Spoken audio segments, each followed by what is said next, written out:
Olá, sejam bem-vindos a mais um episódio do Lei Bítida e hoje a gente está aqui com a Alessandra Andrade. A Alessandra, gente, todo mundo fala, né, sobre networking daqui, networking de lá, mas hoje a gente realmente está com uma autoridade em networking, em relacionamento. É a Ale que vai contar a história de associativismo, certo, Ale? Certo. Ela tem um currículo incrível, administradora há mais de 20 anos. Ela faz a gestão de empreendedorismo e parcerias na FAAP. Além disso, ela coordena todo o trabalho do CONIN, né, do Conselho de Inovação da Associação Comercial do Estado de São Paulo. E tem uma filhinha linda, que hoje está com 12 anos, a 12 Beatriz. anos, a Beatriz, Bia, né? Bia. E é casada com o Marcos e está aqui com a gente para nos prestigiar. Seja bem-vinda, Lê. Obrigada, Xê. Obrigada, Plínio. Uma Obrigado honra estar por aqui aceitar com o convite. vocês. E vamos bater um papo bem gostoso hoje. É Vamos isso sim. aí, Eu e o pessoal. Plínio, a gente está empregado graças a Lê lá no CONIN, né? Conselheiros do CONIN, com muita honra, a gente está participando lá da avaliação do AC Boost, com um monte de startups sensacional que já foram pré-avaliadas Que por trabalho elas. legal, Sensacional. Aliás, nem me apresentei, eu sou o Plínio Gazzi, advogado especialista em Direito e Tecnologia, com mestrado em Inteligência Artificial aplicada no Direito, e eu falo sempre um pouquinho sobre Direito aplicado à tecnologia aqui para vocês. Estou aqui para contribuir apenas para as duas brilharem sempre. É isso aí. né? Imagina, você também brilha muito. Sempre a gente tem muito esse aspecto digital hoje em dia no direito, né? E o Plínio, ele contribui muito nesse sentido. Agora, a Alê, ela traz pra gente cada startup para ser avaliada. É uma coisa impressionante a sua capacidade de agregar pessoas de valor. Alê, você quer contar um pouquinho mais dessa história? Bom, então vamos começar pelo CONIN, né? Sim. O CONIN é o Conselho de Inovação da Associação Comercial de São Paulo. Eu estou na Associação Comercial há mais de 20 anos. É a grande instituição onde eu aprendi muita coisa, porque eu pude vivenciar, né? É diferente a gente fazer um curso, a gente fazer um MBA. A gente já tem um MBA, pós-MBA, né? O Plínio falando do mestrado, a Sheila sempre estudando bastante também. Mas uma coisa é você aprender e outra coisa é você viver. E a Associação Comercial de São Paulo, ela me propiciou viver a liderança muito cedo. Sim. Então, eu comecei a participar com 20 anos e, de repente, eu estava ali discutindo com o presidente da Bolsa de Valores. E todas essas oportunidades foram me levando a um caminho, né? Que a gente estava conversando aqui nos bastidores, que quando é para ser, né? Parece que o universo conspira, que Deus Sim. provê, Você não falou da importa qual planilha seja. do universo. Não importa qual seja a sua religião, no que você acredite, quando é para ser, as forças conspiram para que seja. E eu tive esse trabalho muito grande, fui vice-presidente da Confederação Nacional de Jovens Empresários, a gente está falando aí isso no início dos anos 2000, fui vice-presidente em 2005, mas antes disso fui diretora, fui membro de conselho, e eu pude vivenciar o que era o empreendedorismo. Uhum. Então, mais do que hoje a gente falar de startups, a gente sempre falei de negócios e de ver nascimentos de negócios. E mais, eu acho que tem um papel muito grande do empreendedor. Quem é a pessoa que está? Quem é o líder? Quem que é o executor? Porque a gente fala muito, nessa ideia. Gente, ouve isso que eu vou te falar. Para tudo, ouve. Ideia não dá dinheiro. Ideia não dá dinheiro. Não dá dinheiro. Ideia nem é registrável, gente. O que dá dinheiro é execução. Sim. Boa. Frase de impacto essa. Muito. Ideia não dá dinheiro. Ideia não dá dinheiro e aí vou fazer um recorte aqui antes de voltar e vou direto para a FAAP aqui, quando eu comecei a atender, que os empreendedores chegavam, os alunos chegavam para mim e falavam assim, professora, eu posso te contar uma ideia? Eu falava assim, você decide se você pode ou não. Se quiser a minha ajuda, você vai ter que contar. Mas e se eu contar e aí sair contando para as pessoas e forem lá e fizerem a minha ideia antes de mim? Eu falei assim, você agradeça. Se forem lá e fizerem mais rápido que você, melhor do que você, dê graças a Deus porque você poupou um tombo. Mas aí, voltando à história... Eu acho muito legal, você tirou o medo dos alunos, né? Tipo, nossa, realmente, quantas pessoas têm ideias incríveis e não executam? Exato, eu acho que é uma coisa que falta no empreendedorismo brasileiro. É engraçado que a gente estava falando nos bastidores aqui com a Alê, um pouquinho sobre a história dela, né? E ela, de fato, foi uma das criadoras do conceito de empreendedorismo aqui no Brasil, introdutórias, na verdade, porque o conceito de empreendedorismo, na realidade, é internacional, né? Global. Mas ela foi uma das introdutoras no mercado brasileiro sobre o conceito de empreendedorismo na essência que a gente encontra no Brasil. Então, é uma das maiores fomentadoras e a gente tem aqui muita honra de recebê-la. Mas esse é um ponto muito interessante, porque as pessoas muitas vezes têm uma ideia incrível, e de fato é uma ideia incrível. Que, poxa, se eu tivesse essa ideia, eu também gostaria de investir. Só que falta tempo, ou falta dinheiro, ou falta até vontade. O empreendedor brasileiro, ele precisa ter, acima de tudo, vontade. Então, quando vem, às vezes, alguém para mim e fala, Plínio, eu preciso do auxílio jurídico, eu quero que você assine um NDA, eu falo, ok, tem o sigilo intrínseco da OAB, do Estatuto de Ética da OAB, mas eu assino um NDA sem problema nenhum. Só que, veja, em algum momento você vai ter que começar a divulgar as informações sobre o seu conceito, seu modelo de negócios, porque se você não divulgar, você não vai sair do papel. Porque você vai precisar de apoio, você vai precisar de parcerias, terceiros, prestadores de serviço e tudo mais. Então as pessoas elas se apoiam muito na ideia, mas o que movimenta qualquer ideia é só o esforço, é só o trabalho, é só o empenho daquele que teve a ideia, se ele desenvolver, porque senão não sai de lugar nenhum. Não sai do papel. E aí, só para fechar a historinha que eu comecei, então, com essa experiência toda que a Associação Comercial me proporcionou, e de ter sido vice-presidente da Confederação Nacional de Jovens e Empresários, a gente não estava falando ainda do boom da tecnologia, a gente não está falando ainda do boom das startups. Nem de empreendedorismo, né? Não, de empreendedorismo, sim, tinha que explicar o que era empreendedorismo. Mas, principalmente, a gente está falando de gente. E acho que essa experiência de ter montado dezenas de grupos de jovens e empresários pelo Brasil, de ter entendido o líder que dava certo, o líder que não dava certo, e por que dava certo, e por que não dava certo. Conta pra gente, Ale, por favor. Gente, eu acho que tem muito a ver com propósito. Né? Sim. Eu acho que o propósito pode parecer piegas, entrou nessa categoria de palavras, igual empreendedorismo, que fica batida, qual que é o seu propósito. Mas é essa questão de sincronicidade, de você estar fazendo algo que tem um objetivo, que aquilo está alinhado com os seus valores, com as suas crenças, e por isso as coisas fluem. E no momento certo, né? Exato, e calhou de ser uma carência do mercado, né? E aí, quando a gente entende o valor do empreendedor, entende o valor de quem está por trás, aí você consegue selecionar bons projetos. Porque de boas ideias, o mundo está cheio. Mas de boas execuções, está faltando. Não, eu concordo, mas pelo que você está falando, deixa eu ver se eu entendi. Você está muito mais preocupada com a pessoa por trás do projeto do que com o projeto em si? Sim, sempre. E principalmente, aí saindo um pouco do chapéu, né, do Acebuche, né, porque comecei a falar de Conin, a Associação Comercial criou o Conin criou o Pátio 76, que é o nosso hub de inovação, e que tem um programa para startups num momento de tração, né? Depois que elas estão validadas para ganharem mercado. É óbvio que quando a gente está falando em ganharem mercado, a gente precisa ter um bom produto validado. Mas é mais importante esse processo como foi feito, porque a maioria dos projetos precisa de bons ajustes e ter um empreendedor que seja permeável a isso. Porque não adianta você chegar lá com os melhores especialistas, como são os dois, que nos ajudam muito. Joga o cabelo agora. Chegar que honra. Com todo o repertório e bater de frente, né, com uma barreira, com algo, com uma pessoa que não possa absorver.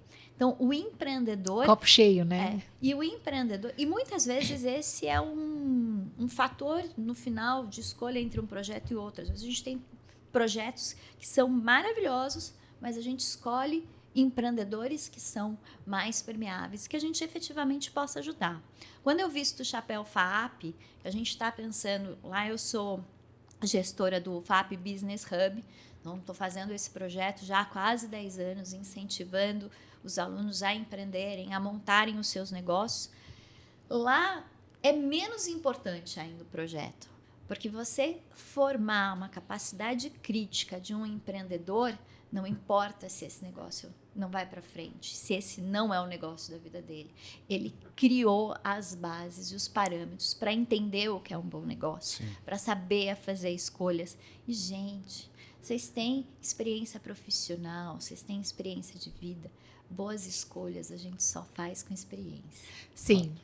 Eu tenho uma frase que é assim, não existe professor melhor que o prejuízo. É verdade. E a Os gente tombos. estava falando nos bastidores, a Lê ela é muito sábia, tá, gente? Só pra gente alinhar, assim, eu admiro muito a Lê como pessoa. Eu também.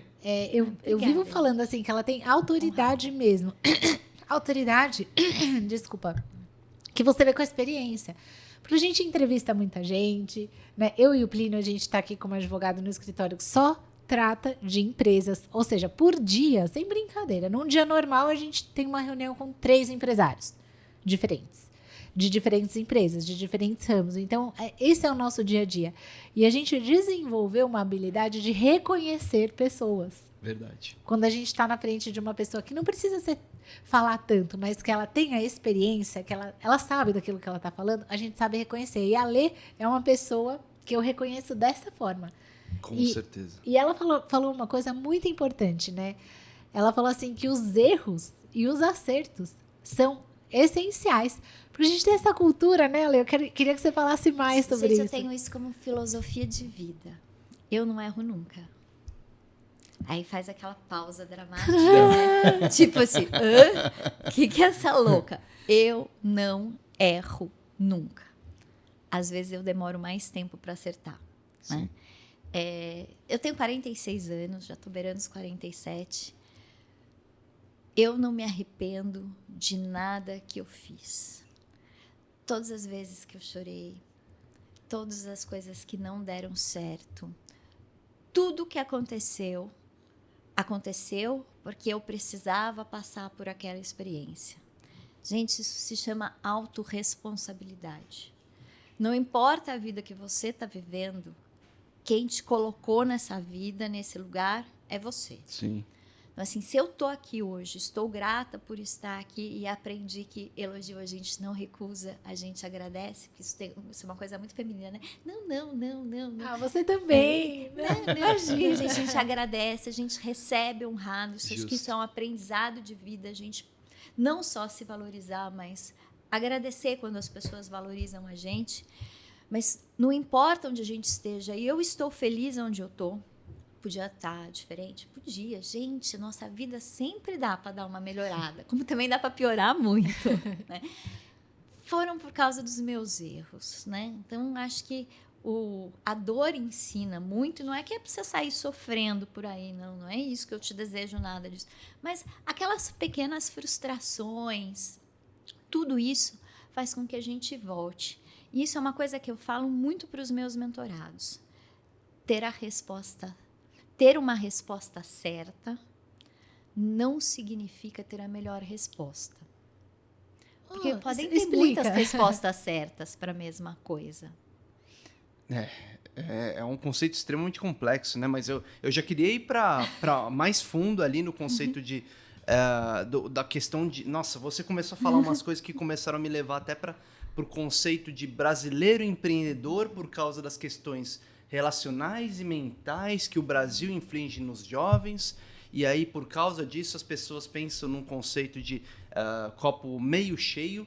E aí, a partir disso, elas se dilapidam, não aceitam elogios. Aí, eventualmente, encontram uma vida que se consideram só equivocados. Então, por exemplo, só erram. Você falou, nunca erro. E é muito legal esse conceito, né? Mas tem gente que sente o inverso, porque a gente está, infelizmente, é uma coisa que a gente tem que aceitar, né?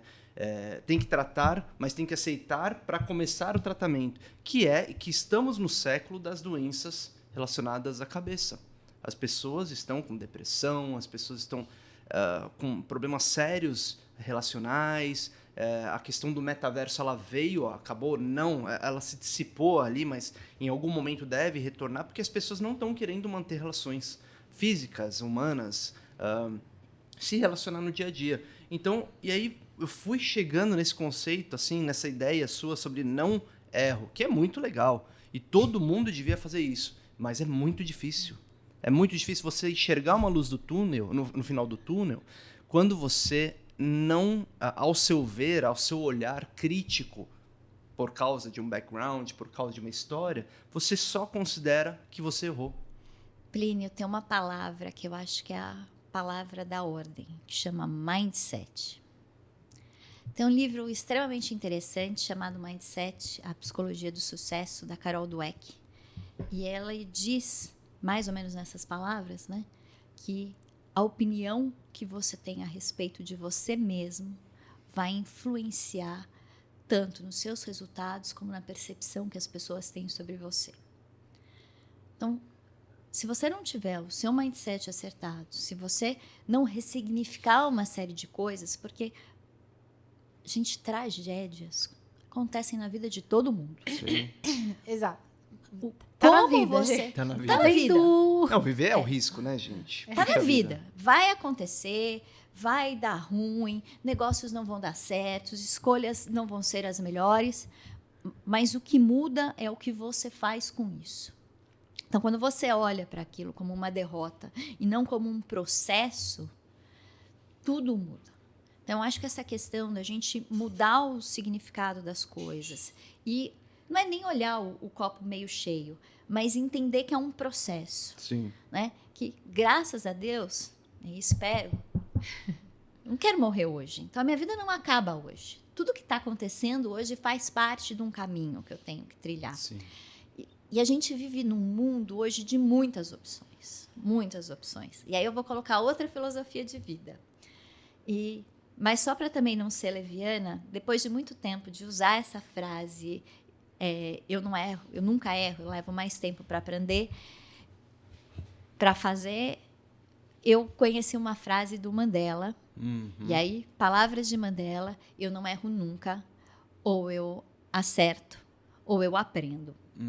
E é bem nessa filosofia. E outra filosofia que eu tive desde cedo é que eu não sei o que eu quero.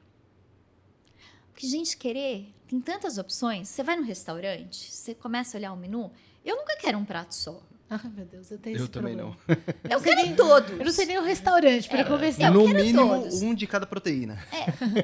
Porque quando a gente diz do querer, as possibilidades são infinitas e você nem conhece tudo que você pode querer. Então, pode ser que você queira algo que você ainda não conhece. Mas uma coisa que sempre foi muito clara para mim é o que eu não quero. Então, eu posso não saber o que eu quero, mas tem momentos que parece que vem assim, eu falo assim, isso eu não quero. A mesma coisa no restaurante, você sabe o prato que você não quer. Então, quando a gente tem a percepção de que você pode falar assim, mas você não escolhe, você só tira as opções que você não quer. Eu dou um outro nome para esse fenômeno. Queria falar duas coisas, né? Na minha percepção, não sei se eu estou certa, mas você abraçou o erro, a falha no processo. Abraçou isso. Numa cultura que eu nunca gostei daquelas pessoas muito good vibes, sabe? Ai, tá tudo bem, tá tudo bem. Mas, cara, sua mãe morreu. Não, tá tudo bem, tá tudo bem. Não, mas você faliu. Não, tá ótimo, tá ótimo. Quer dizer, não, sofrimento vem, frustração vem, inveja vem, raiva vem, arrogância vem, prepotência vem. Tudo bem, tá? Tudo bem. Aí, e isso faz parte do processo. Verdade. A questão do não pensar, qual a imagem que eu tenho de mim, né? Para mim, é imagem de integridade. Né? Integridade. Eu sou essa pessoa que pode ser muito boa e pode ser muito ruim. Ao mesmo tempo, eu posso ser super generosa, mas com medo, eu posso ser super avarenta. Eu posso ser super amorosa, mas com medo, eu posso ser super grossa e arrogante. É o abraçar o erro dentro do processo individual, e esse processo individual reflete na inovação, principalmente, né? Porque a gente está falando de inovação. E a gente ainda não chegou lá, né? Isso tudo é para a gente começar a falar de inovação, gente. Mas vamos lá. Eu acho que tem uma questão que se chama autoconhecimento. Sim. Eu lembro quando eu comecei a fazer terapia e eu chegava na minha psicóloga e eu falava assim, Regina, eu surtei. Não, Alessandra, conta, tal. Aí passou um tempo, eu falava assim, Regina, eu tô surtando. Aí passou mais um tempo e eu pude falar, Regina, eu vou surtar. Quando você fala o eu vou surtar, Você já conhece o modus operandi da um Alessandra. controle. você tem a opção de surtar ou não. Sim, Entendi. perfeito. Interessantíssimo, É né? verdade. Então, assim, quando você se conhece Ganhou uma escolha. É, e você verdade. sabe o que vai acontecer, você já entra num automático e fala assim, isso vai dar. Aí você tem uma opção. Onde você vai seguir o caminho natural, você vai parar. E isso é um ganho muito grande. Então, se tem aqui autorresponsabilidade, tem livros fantásticos sobre autorresponsabilidade, o poder da ação, o livro da Carol Dweck sobre mindset. Você vai aprender lendo, né? Inteligência emocional não se aprende lendo, mas se traz reflexões que você começa a colocar na sua vida e aí vivenciar isso traz uma mudança de comportamento. Muito legal. Nossa. Não, é bem legal, né? Esse posicionamento. É muito legal e a gente foi tratando e tudo isso é muito importante para o empresário, para o empreendedor, para todo mundo, para o universo inteiro. Então a gente está falando aqui, parece que a gente não está aprofundando, mas eu imagino que no dia a dia, na atuação de cada um dos profissionais brasileiros ou do mundo, é importante essa mentalidade, essa prontidão e o conceito que você falou, Sheila, tem muito a ver também com manutenção da essência, né? Manter Exato. aquilo que você é, de fato. E aí eu vou tentar puxar um pouquinho para a realidade do empreendedorismo, para a gente ir um pouco mais a fundo no tema. Sabe, a gente vê essa questão dos erros, acertos. Isso no Brasil é um grande problema, né? A pessoa faliu aqui no Brasil, ela é considerada um problema. A pessoa tem um nome no Serasa, não sei o quê. Puxa vida. Nos Estados Unidos, se a pessoa já faliu uma vez, ela tem acesso ao crédito de forma mais facilitada. Faliu duas, mais facilitado ainda. Ela vai aumentando o crédito porque a pessoa já sabe como não errar, já sabe um caminho um pouquinho melhor. Uma visão relacionando- super difícil. Exato. Mas nos Estados Unidos a recuperação judicial e a falência funcionam, né? Aqui a gente tentou copiar, mas não deu muito certo. Não adianta a gente querer comparar o Brasil com os Estados Unidos, porque assim, nós estamos muito aquém, né? A E autoestima do realmente- americano é totalmente diferente. realmente, assim, você ter uma falência, você ter um processo, é uma coisa pesada que você carrega a vida inteira no Brasil. Quando eu digo que a gente tem que estar disposto a errar, que a gente tem que assumir risco, isso é uma coisa que eu falo muito para os meus mentorados. Tem que correr risco? Tem que correr risco. Tem que correr qualquer risco? Não. Tem que correr o risco que você banca.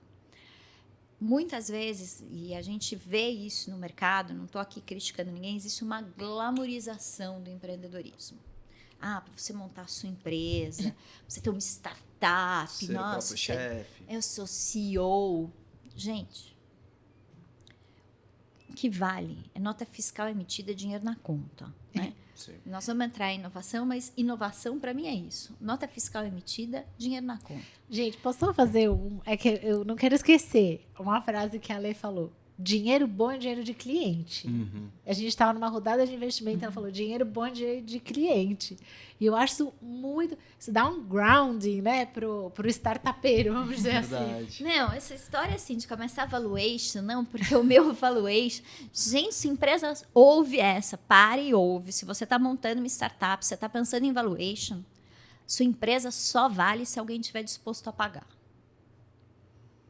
Se ninguém estiver disposto a pagar, ela não vale nada. Uhum. Então, essa questão de valuation, assim, quem vai pagar? Quanto vale e quanto pagam. Pronto. Agora, deixa eu... Mas voltando, deixa eu ver onde eu tenho que voltar aqui. a gente estava falando da questão ainda do erro. E que só para dar um direcionamento, se você achou que a gente não está falando de inovação, a gente só está falando de inovação, tá? Não tem inovação sem erro. Então, a cultura onde eu não aceito falhas dentro do meu processo, dentro de mim ou dentro da minha startup, impede você de inovar. A gente está aqui com a Lei, a gente começou o podcast falando que ela tem autoridade e experiência.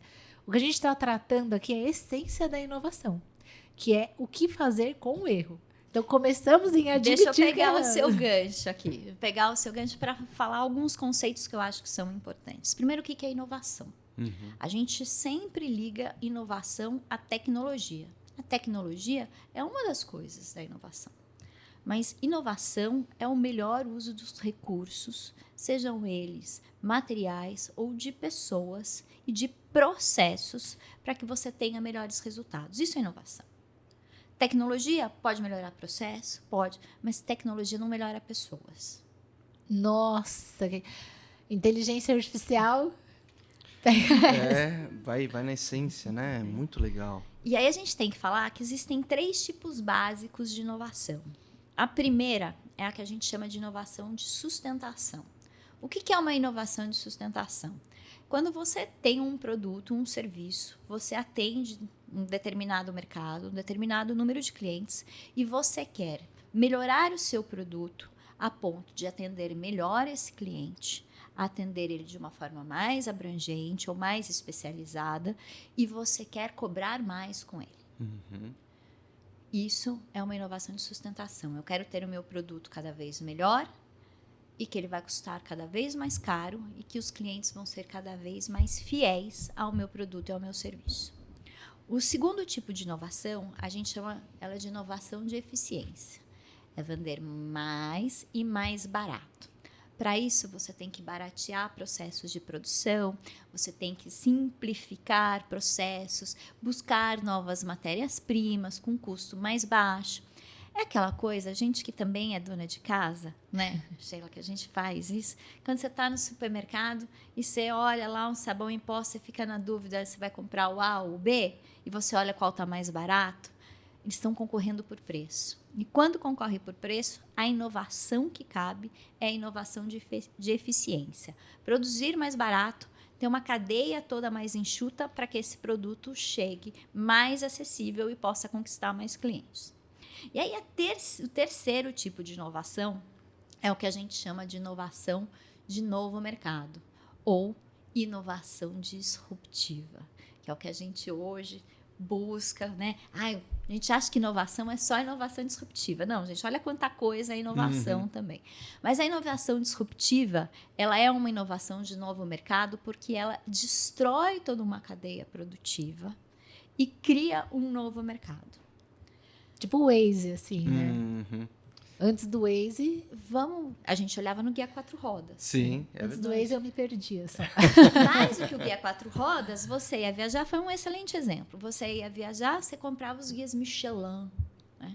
O Guia Michelin hoje é só de restaurante, Sim. é avaliação de restaurante. Ele ressignificou completamente. Mas eu ia viajar, meu pai abria uns mapas Michelin que comprava, e aí o outro ia viajar, você emprestava um mapa. Sim.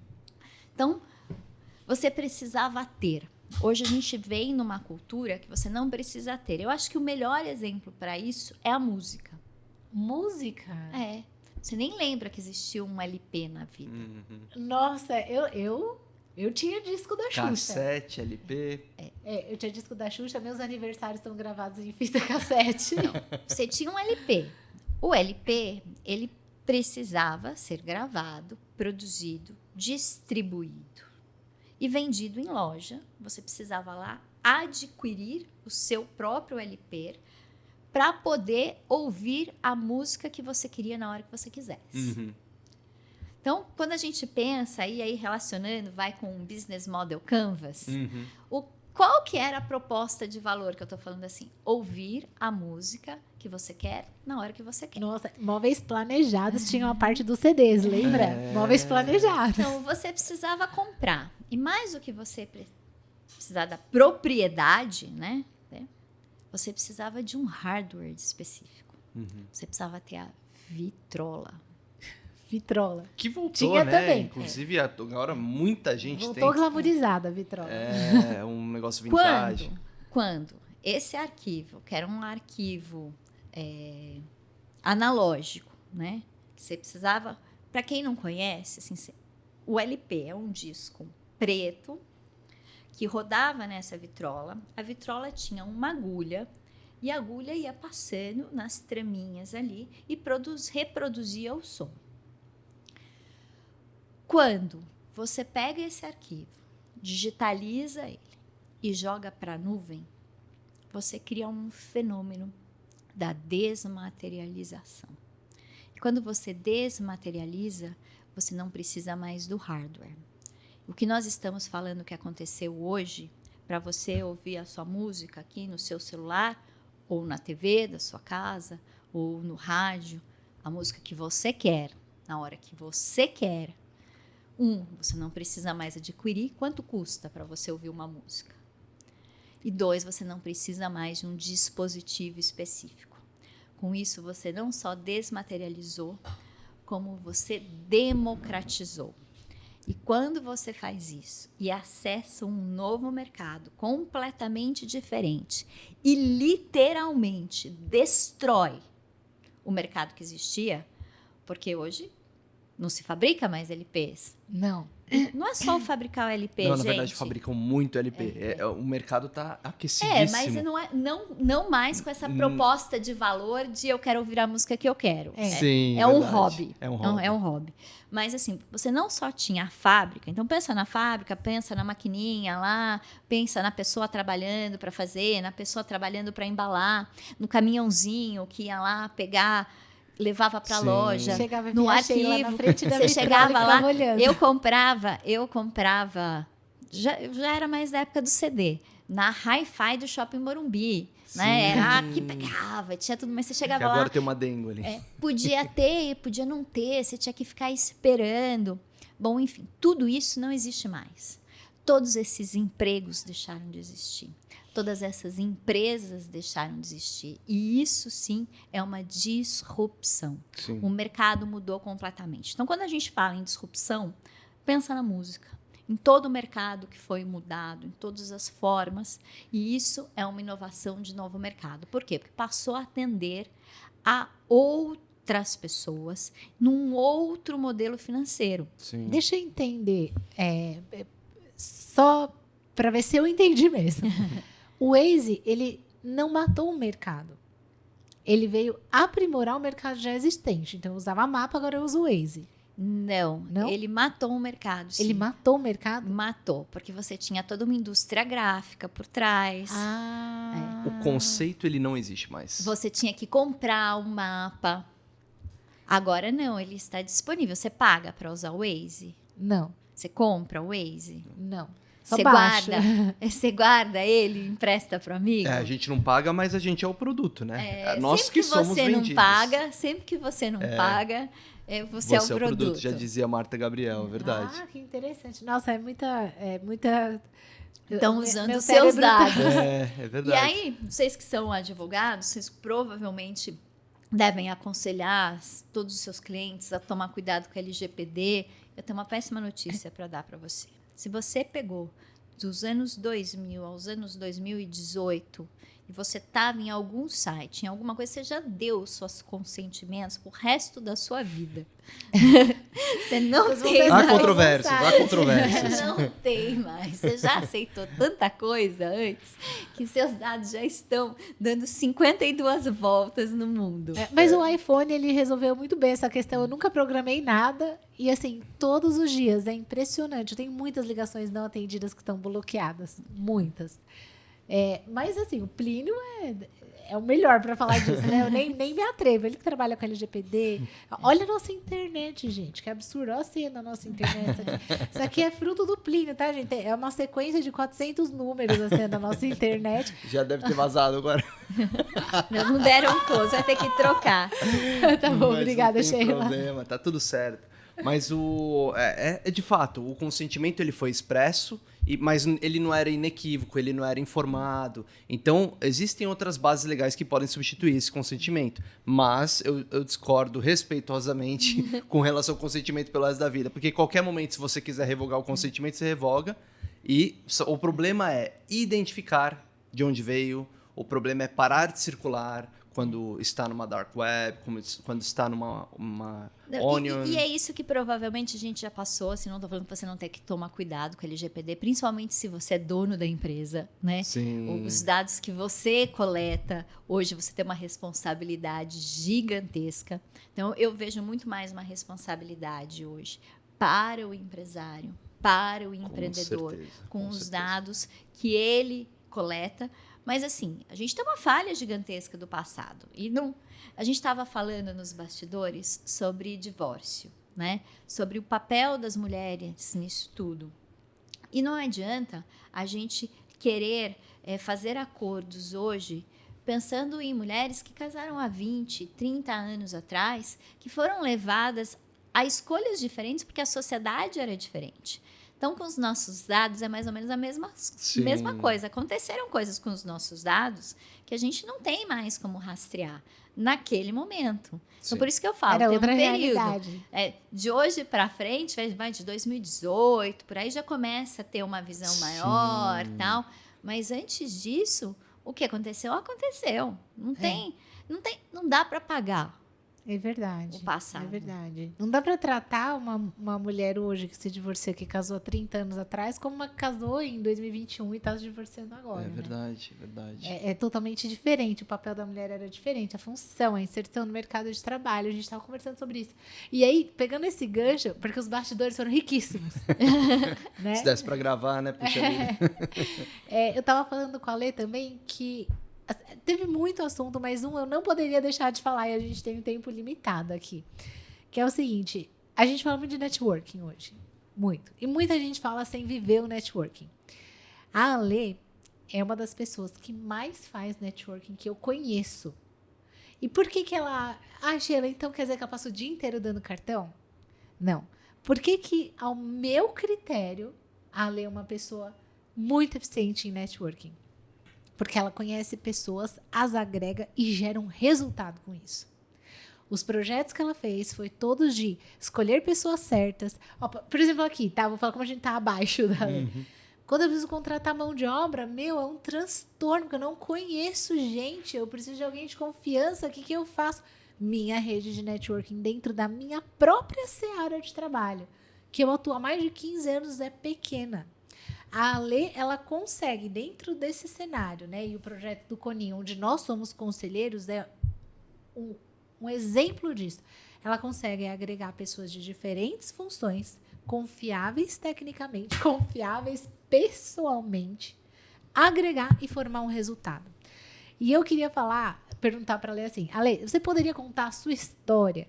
Que hoje o pessoal fala muito de networking, mas da essência de como tudo aconteceu, porque não é de hoje, viu? Não é que a gente tá um trabalho assim... de longa data. Né, eu não sei nem como tratar porque eu sou preguiçosa. Não me ensinaram o poder do relacionamento. E como a gente tá com uma especialista... Mas eu fui ensinada. Exato. Que legal. Ela foi ensinada. Eu fui ensinada. Sabe aquelas histórias que você ouve do seu pai? Menino não chora. Essas coisas, essas crenças que vão colocando na gente. Dentre diversas crenças, uma das crenças que meu pai colocou, e ele sempre dizia essa frase, que ele falava, filha, a única herança que eu vou te deixar, e meu pai foi muito empreendedor, tá? Meu pai construiu empresa, meu pai fez um monte de coisa, mas ele falava assim, a única herança que eu vou te deixar são os amigos que eu tenho.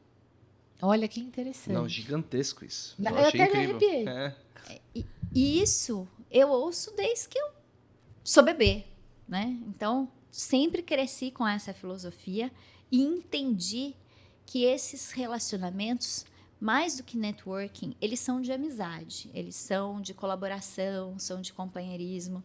Tem até um vídeo recente meu, que está no Instagram, que eu falo assim, seja indisponível. Aí você fala assim, como que você quer fazer networking sendo indisponível? Porque, na realidade, isso vem de uma base, que também é um outro livro fantástico, que chama O Essencialismo, a gente estar no momento certo, ajudar as pessoas na hora certa, estar disponível para isso, mas com propósito, né?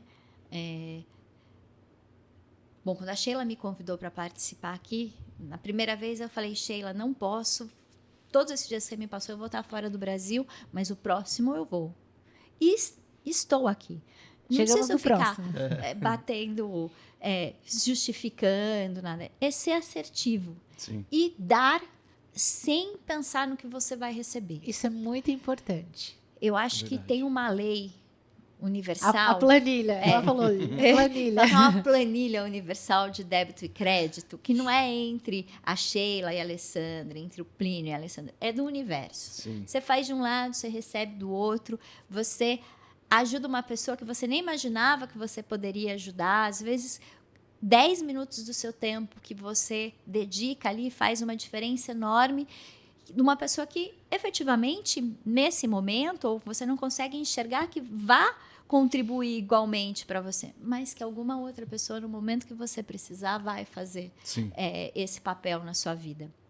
Eu acho que existe essa planilha de débito e crédito Eu falei universal. que eu vou falar pro meu marido, o rei do Excel, que tem uma planilha no universo que ele não precisa se preocupar e tá tudo lá. E que eu acho que relacionamento é a gente servir para poder ser servido. E a gente tem que fazer parte para nos considerarem parte. E é uma construção. Os coachings que te falavam que não era assim, né? Gente, eu tive uma coach que foi uma pessoa que me ajudou muito, mas que também deu um impacto muito grande nas minhas crenças. Eu acho que eu fiquei um tempo meio zureta de pensar na utilidade das pessoas, né? É óbvio que eu conheço a Sheila, eu sei a capacidade profissional dela, eu sei aonde ela vai poder me ajudar se eu precisar de uma opinião, sei quem eu posso indicar para ela ou não, mas ela não é isso. A Sheila é muito mais que isso. E trazer essa visão de utilidade para as pessoas foi algo que mexeu e vou contar, acho que eu nunca contei isso publicamente. E eu comecei a ter dificuldade para me relacionar com as minhas melhores amigas. Puxa. Porque foram pessoas muito importantes na minha juventude, cada uma seguiu um caminho, cada uma tem um estilo de vida diferente e, de repente, naquela visão que estavam me trazendo, elas não eram úteis. Pesado, denso, né? É pesado, é pesadíssimo. É erradíssimo. Na verdade, utilidades pra mim é quando você tá na Leroy Merlin, aí você fala assim, onde fica um rodo? No setor de utilidades. Utilidade pra mim tá ligada ao objeto, não à pessoa. E eu vou dizer que tive a oportunidade agora em julho de passar 10 dias com essas amigas. Ai, que legal. Em Trancoso. Renovou Tava o laço. chovendo pra caramba, não tinha o que fazer. E, cara, que coisa boa você ficar jogada no sofá perto de alguém que não vai te julgar, que não tá vendo para que você serve, que só gosta de você. Sim. Ai, nossa, até me arrepiou. Só Gosta da gosta de companhia, você. gosta do Gosta da momento, companhia. gosta de renovar. E Bota você se trabalho, sente confortável.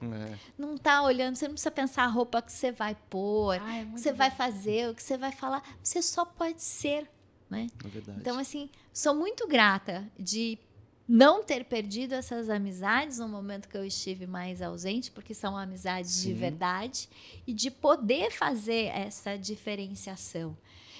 E até para a gente voltar no nosso assunto, e isso é gente, isso é inovação. Se Isso é você não relacionamento. souber se relacionar com as pessoas, se você não souber engajar com elas, nada funciona. E aí, até para voltar ainda mais no início da conversa, que a gente estava falando de empreendedorismo Tá antes tudo de conectado, inovação. Tudo.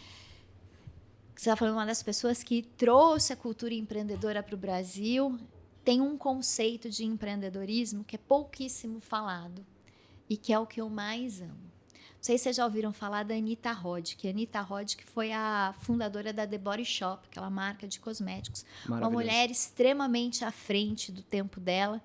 E quando ela veio ao Brasil, isso nós estamos falando no início dos anos 2000, ela deu uma palestra e eu pude assistir. E ela usou uma frase em inglês que eu traduzi e guardei na minha cabeça. Ela diz o seguinte: a diferença entre os empreendedores e os loucos é que os empreendedores conseguem comunicar com paixão a sua loucura. Olha que interessante. E aí a gente não está falando de modelo de negócios, a gente não está falando de inovação, a gente está falando de uma coisa extremamente importante que é comunicação. Eu acho que muito do empreendedorismo, muitos negócios não acontecem porque as pessoas não sabem comunicar. E aí sim, está tudo conectado, porque a comunicação é a base do relacionamento, é a base do networking. A inteligência emocional de você saber criar relacionamentos sociais, de saber criar confiança, de aprender, primeiro do autoconhecimento, para entender o seu lugar, o seu momento, Para a partir do momento que você reconhece essas emoções em você, você passar a reconhecer essas emoções no outro, entender o lugar dele, entender as crenças que eles têm, como têm, e que é outra perspectiva, não é que um tá certo e o outro tá errado, são visões diferentes. E que aí a gente começa a passar para empatia.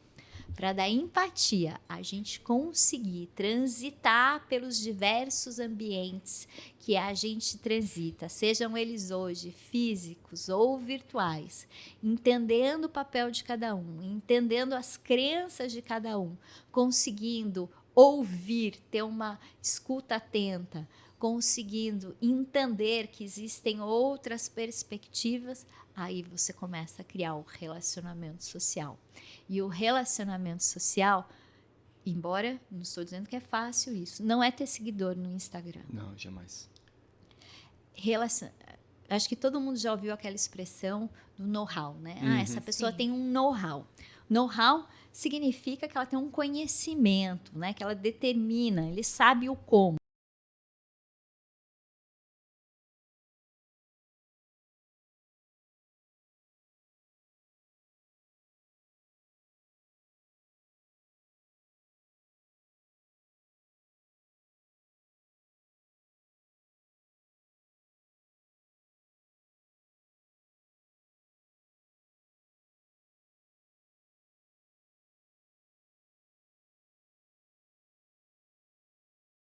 Se manter, Só queria inclusive, adicionar que né? assim, se comunicar, o pessoal fala muito de comunicação, mas posso falar a minha percepção?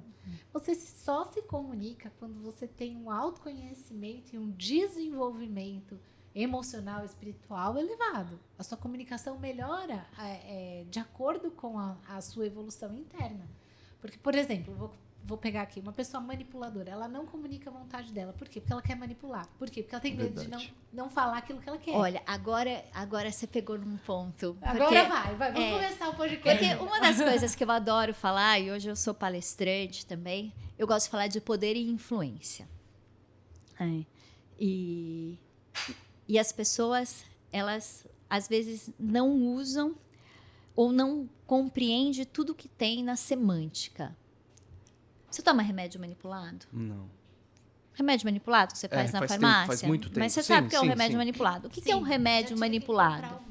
É algo que você produz tailor-made, né? Sob medida para você. É um remédio que é feito na dosagem correta para você.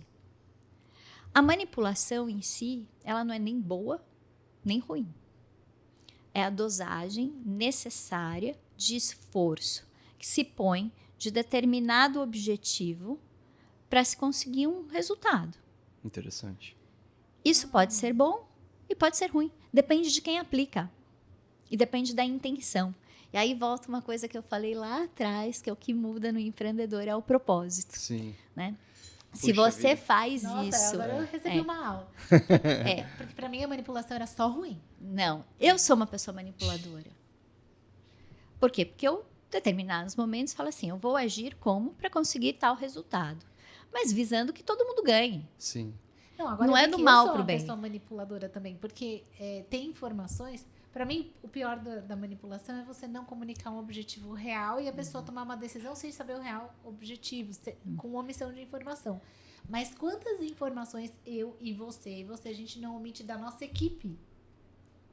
Porque a nossa equipe não escolheu empreender. Então, eles não escolheram tomar risco. Então, eles não podem saber se tem cliente que está inadimplente, se aquela conta está com medo de atrasar. A equipe não pode saber dessa informação, porque eles não escolheram estar no local de risco. Verdade. Sheila, Isso seria uma manipulação. Vamos- você tem uma carreira ainda como mãe, você vai descobrir quanta informação Filha do você filho não tem vai 3 dar. semanas. Tem 3 semanas a mais a minha filhinha. Nossa senhora, uma bênção de Deus. Nós dois, aí a gente vai ainda ser manipulado.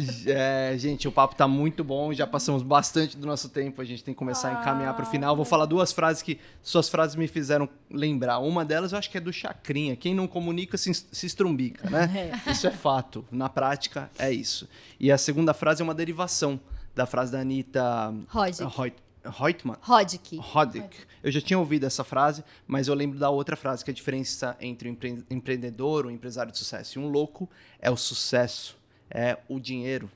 É simplesmente porque todo mundo que tem uma ideia maluca pode colocar em prática e fazer virar. Se virar e tiver dinheiro, ele não é um louco. Ele é um sonhador que fez dar certo. Mas então, caminhando já para o nosso encerramento, queria deixar aí 2 minutos para você falar um pouquinho mais sobre qualquer coisa que você queira dizer nesse finalzinho, arrematar a nossa conversa. Bom, mais uma vez agradecer a oportunidade de estar aqui batendo esse papo. É uma coisa que eu amo fazer. Isso virou um propósito de vida meu, poder tocar no coração das pessoas, fazer com que elas ajam, né? A gente falou aqui de uma série de coisas ligadas a empreendedorismo e inovação. E se eu puder deixar um recado para você, entenda quais são os seus limites, quais são os riscos que você banque, mas levanta e vai executar, né? Eu acho que bons planejamentos podem ser arruinados por uma má execução e péssimos planejamentos podem ser extremamente salvos por boas execuções. O importante é fazer, mas não é fazer qualquer coisa, é ter uma noção dos riscos que você está correndo. Eu tenho muito medo dessa coisa que a gente fala assim, sai empreendendo. Não é assim, Não, gente. de jeito nenhum. Você tem que saber o que você está fazendo, porque no Brasil ainda tem uma legislação que te traz consequências, né, seus erros. Então, faça degrau por degrau, use design thinking, né, planeje, prototipe, faça as coisas devagar, mas faça. Justo. Faça e faça de uma forma barata. Faça de uma forma onde você banque os erros que você possa cometer, porque você vai cometer. Com certeza, mas E nunca vai redes errar. sociais, né? Suas redes sociais, contato, como que a gente acha a Lê? Gente, eu brinco que eu sou indisponível, porque a coisa mais difícil que tem é me acharem no WhatsApp. Sim, meu WhatsApp é uma loucura, e o que acontece? Eu acabo não vendo tudo. Mas tem uma coisa que eu respondo é Instagram. Tem a minha rede social, que é AleCFA, que eu sou Alessandra Conceição Ferreira de Andrade. E eu respondo todos os dias, à noite que eu vou xeretar a vida dos outros. Aí eu entro, respondo as mensagens, sou eu mesma que respondo. Que legal. E outra coisa, também te convidar a seguir a rede social do nosso projeto na Associação Comercial, onde a gente tem a Sheila e o Plínio colaborando com a gente, que é o Páteo, com E mesmo, Páteo 76, que também está no Instagram, no YouTube, com diversos conteúdos e que a gente pode cada vez mais ajudar os empreendedores ali com um conteúdo focado para startups. Perfeito, legal. maravilha. Quer Que encerrar, meu sensacional amigo? Eu essa achei conversa. incrível. Eu fiquei triste Foi que incrível. terminou. Vamos Foi chamar de muito novo. rápido, gente. A gente espera que todo mundo tenha gostado. Vamos chamar sempre, puxa vida. aí. Aqui é o seu espaço, Ale. Puxa, espero que vocês tenham gostado muito. Então, vocês estão acompanhando aí o Leibit pelas redes sociais, pelo Spotify, pelo Deezer, pelo Apple Music ou pelo YouTube. Então, se você tiver mais dúvidas, quiser mandar, comentar esse podcast, pode mandar e-mail pra gente, também a gente repassa para ler, ou vai direto lá no Instagram dela, que vai ser ótimo também você fazer contato, que com certeza você vai aprender muita coisa com ela. Agradece muito esse momento, agradece muito a Lê por ter topado esse desafio, estar aqui conosco, né? E é isso aí, a gente está à disposição de vocês, pessoal. Espero que vocês tenham gostado e deixe um abraço aí. Um abraço, tchau, tchau. Obrigada, pessoal. E Obrigada. vocês também podem seguir a gente no Instagram, @HSLG Advogados. Lá tem o nosso trabalho. O Leibítida, como o Plínio falou, tá no Spotify, tá no Deezer, tá no YouTube. YouTube você também pode achar a gente no @HSLG Advogados. Não tem arroba no YouTube, né? Na verdade, o @, remete a um perfil, então... Legal. E no nosso site, né? Sim. www.hslgadvogados.com.br. Lá tem nosso WhatsApp, é fácil de nos encontrar. Se quiser nos encontrar também é só vir aqui na Sugar Zaida, a gente tá por aqui todos os dias. E até o próximo episódio. Beijo, tchau, tchau. Tchau, tchau, Tchau, gente. tchau.